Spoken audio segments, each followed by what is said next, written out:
Hello friends, welcome to Secret of Samil. இன்னைக்கு நம்மளோட கிச்சன்ல நாம பார்க்க போறது ஒரு சூப்பரான ஜூஸ் ரெசிபி. சம்மருக்கு ரொம்ப சூப்பரா இருக்கும். இப்போ கிரேப் சீசன், சீட்லெஸ் கிரேப்ஸ்லாம் நிறைய கிடைக்கும். இந்த டைம்ல நம்ம ஒரு புதுமையான ஒரு ஜூஸ் செய்ய போறோம். இது வந்துட்டு அரேபியன் ஸ்டைல்ல பல்பி கிரேப் ஜூஸ். நம்ம எப்பவும் செய்யற கிரேப் ஜூஸ்ல இருந்து ரொம்பவே வித்தியாசமா இருக்கும். வீடியோக்குள்ள போறதுக்கு முன்னாடி நீங்க என்னோட சேனலுக்கு இப்பதான் முதல் முறையா வரீங்கன்னா வீடியோ கீழே இருக்கிற சப்ஸ்கிரைப் பட்டனை மறக்காம பிரஸ் பண்ணிக்கோங்க. பக்கத்துல இருக்கிற நோட்டிபிகேஷன் பெல்லையும் மறக்காம கிளிக் பண்ணிக்கோங்க. அப்பதான் ஃபியூச்சர் நோட்டிபிகேஷன்ஸ் உங்களுக்கு உடனே வந்து சேரும். சரி வாங்க இப்ப வீடியோக்குள்ள போலாம். இந்த சம்மர் ஸ்பெஷல் பல்பி கிரேப் ஜூஸ் எப்படி செய்யலாம்னு பார்க்கலாம் வாங்க. ஒரு 1/2 லிட்டர் அளவுக்கு தண்ணியை ஒரு பேன்ல விட்டு நல்லா இப்போ பாயில் ஆயிட்டு இருக்குது. இப்ப இதுல நம்ம ஒரு 1/4 கிலோ அளவுக்கு சீட்லெஸ் கருப்பு திராட்சை எடுத்து வச்சிருக்கேன். நீங்க சீடோடு இருக்கிற திராட்சையும் யூஸ் பண்ணலாம். ஆனா அது வந்துட்டு கொஞ்சம் அந்த சீட் எடுக்கிறது கொஞ்சம் கஷ்டமா இருக்கும். அதனால முடிஞ்ச அளவுக்கு சீட்லெஸ் பிளாக் கிரேப்ஸ் யூஸ் பண்ணிக்கோங்க. இப்ப இந்த திராட்சையை நம்ம இந்த தண்ணியில போட்டு வேக வைக்க போறோம்.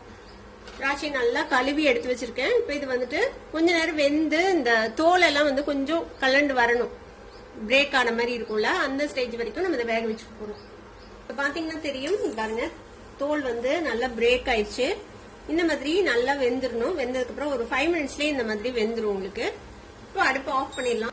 ஒரு பவுல்ல நான் கொஞ்சமா ஐஸ் கியூப்ஸ் போட்டு வச்சிருக்கேன். இப்போ இந்த திராட்சையை மட்டும் நம்ம ஸ்ட்ரெயின் பண்ணி இந்த ஐஸ் கியூப்ஸ்ல போட்டுடலாம்.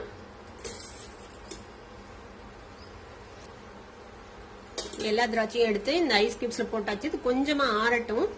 இப்போ இந்த திராட்சை கொஞ்சம் ஆறுனதுக்கு அப்புறம் இந்த ஸ்கின் வந்து நம்ம தனியா விட்டு வந்திருக்குதுல்ல, இந்த பல்ப்பையும் இந்த ஸ்கின்னையும் நம்ம தனியா பிரிச்சு எடுக்கணும். இந்த மாதிரி லேசா அப்படி நசுக்கி எடுத்தீங்கனாலே இது வந்துட்டு வந்துடும்.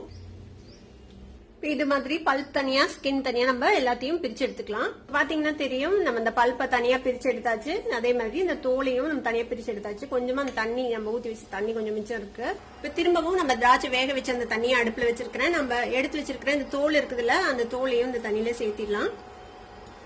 இதுல மீதம் இருக்கிற தண்ணியும் இதுல சேர்த்திடுங்க. இப்ப இதுல ஒரு 4 டேபிள் ஸ்பூன் அளவுக்கு சர்க்கரை சேர்த்துறேன். சர்க்கரை உங்களுக்கு இந்த திராட்சையோட ஸ்வீட்னஸ் பொறுத்து நீங்க வந்து சேர்த்திக்கலாம். இப்ப இது வந்துட்டு நல்லா கொதிக்கணும். கொஞ்சம் மீடியம் ஃபிளேம்ல வச்சு இதை நல்லா கொதிக்க விடுங்க. இந்த ஸ்கின்னோட கலர் வந்து இந்த தண்ணியில நல்லா இறங்கட்டும். அது வரைக்கும் அதை நல்லா கொதிக்க வச்சுட்டு போறோம்.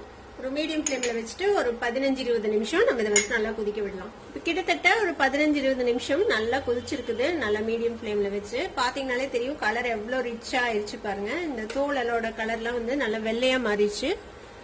அந்த கலர் எல்லாமே இந்த தண்ணியில இறங்கிடுச்சு. இப்ப நம்ம அடுப்பு ஆஃப் பண்ணிடலாம். சர்க்கரை வந்து சரியா இருக்குதான்னு செக் பண்ணிக்கோங்க. தேவைப்பட்டா நீங்க இந்த ஸ்டேஜ்ல போட்டு நல்லா இன்னும் ஒரு கொதி விட்டு இறக்கிடுங்க.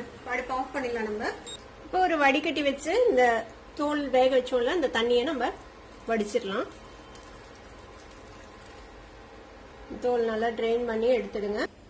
இது கூடவே நம்ம ஆல்ரெடி எடுத்து வச்சிருக்கோம்ல இந்த பல்ப்பை வந்துட்டு இதுல சேர்த்திடலாம். இதை அப்படியே தூக்கி ஃப்ரிட்ஜ்ல வச்சிடுங்க. நல்லா சில்லுன்னு ஆகட்டும். அது வரைக்கும் நம்ம வெயிட் பண்ணலாம். அதுக்கப்புறம் இதை எப்படி சர்வ் பண்ணலாம்னு பார்க்கலாம். இப்ப நம்மளோட ஜூஸ் வந்துட்டு நல்லா ஃப்ரிட்ஜ்ல வச்சு சில்லுன்னு ஆயிடுச்சு. இப்ப இதை எப்படி சர்வ் பண்ணலாம்னு பார்க்கலாம். இந்த மாதிரி ஒரு கிளாஸ் எடுத்துக்கோங்க. இதுல தேவையான அளவுக்கு ஐஸ் கியூப்ஸ் போட்டுக்கலாம்.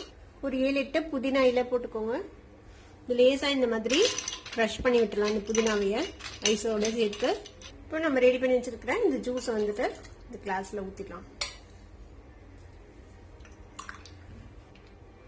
இதுக்கு மேல இந்த மாதிரி ஒரு டூத் பிக்ல ஒரு திராட்சையை குத்தி வச்சிருக்கேன். ஜஸ்ட் ஒரு டெக்கரேஷனுக்காக தான் நம்ம இந்த மாதிரி வச்சு சர்வ் பண்ண வேண்டியதான். நம்மளோட சூப்பரான ரெஃப்ரெஷிங்கான கொஞ்சம் வித்தியாசமான ஒரு அரேபியன் ஸ்டைல்ல பல்பி கிரேப் ஜூஸ் ரெடி ஆயிடுச்சு. கண்டிப்பா ட்ரை பண்ணி பாருங்க. ட்ரை பண்ணி பார்த்துட்டு எப்படி இருந்தது அப்படின்னு எனக்கு கமெண்ட்ஸ்ல ஃபீட்பேக் கொடுங்க. இந்த வீடியோ உங்களுக்கு பிடிச்சிருந்ததுன்னா சப்ஸ்கிரைப் பண்ணுங்க. பக்கத்துல இருக்க பெல் ஐகானை கிளிக் பண்ணுங்க.